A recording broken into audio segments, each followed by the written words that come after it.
We'll guide you through how to create a group text on an iPhone. If you find this useful, then consider subscribing and liking the video. Here we are on an iPhone, and so you want to go and create a group text.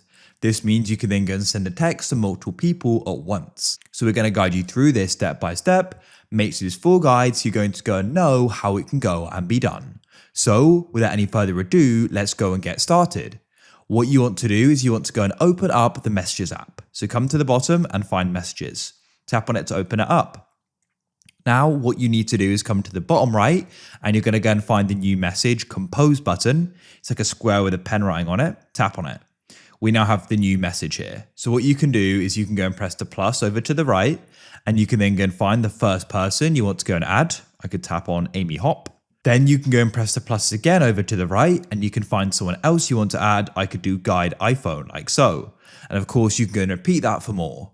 Then what you can do is go and tap on the message and you can then go and type in what you want it to go and say. You can then go and send it when you're ready.